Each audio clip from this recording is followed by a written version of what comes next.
ভোরের দিকে ফ্যানের শিরশিরে হাওয়া, বেলা বাড়লেই সূর্যের রক্তচক্ষু।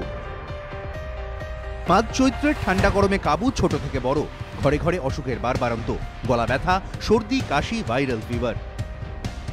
চিকিৎসকদের পরামর্শ এই সময় সাবধান থাকা খুব জরুরি, বিশেষ করে নজর রাখা উচিত ছোটদের ওপর।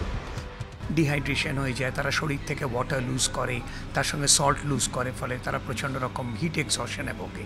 লাইটার কালার্ড ক্লোদিং পরানো উচিত এবং ফ্রিকোয়েন্টলি জামা কাপড় পারলে বদলানো উচিত। প্রচুর পরিমাণে ফ্লুইডস খাওয়ানো উচিত, সেটা পটেবল ওয়াটার সবাই যদি পারে ক্যারি করতে সবচেয়ে ভালো। বাইরের জল, বাইরের কাটা ফল একদমই খাওয়া উচিত না, রাস্তার জুস খাওয়ানো উচিত না।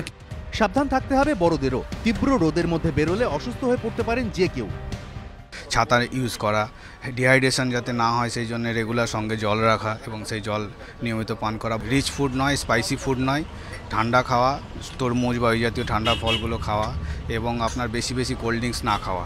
এই পরিস্থিতিতে সুস্থ থাকার জন্য বেশ কিছু পরামর্শ দিয়েছেন চিকিৎসকেরা। তারা বলছেন, রোজ 2 থেকে 2.5 লিটার জল খান, খান প্রচুর পরিমাণে ফল, শরীর ঢাকা হালকা সুতির জামাকাপড় পরুন, বাইরে বেরোলে সঙ্গী করুন ছাতাকে, চোখে দিন ভালো রোদ চশমা, রোজকার খাবার যেন হালকা হয়। রাতে শোয়ার সময় এখন হালকা পোশাক পরতে হবে, যাতে গরমে ঘাম না হয়, আবার রাতে ঠান্ডা না লেগে যায়। এই হঠাৎ গরমে এইসব কাজগুলি ভুলেও করবেন না। সরাসরি রোদে বেরোবেন না, বেশি মশলা বা ফ্যাটযুক্ত খাবার খাবেন না, এই সময় মেনুতে যেন বেশি মাংস না থাকে।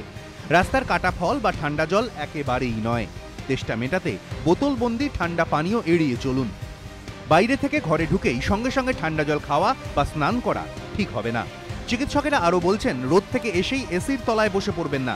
শরীর খারাপ হলে চিকিৎসকের পরামর্শ ছাড়া খাবেন না অ্যান্টিবায়োটিক, কারণ তাতে হতে পারে হিতে বিপরীত। নিমাই পান্ডা, এবিপি আনন্দ, কলকাতা।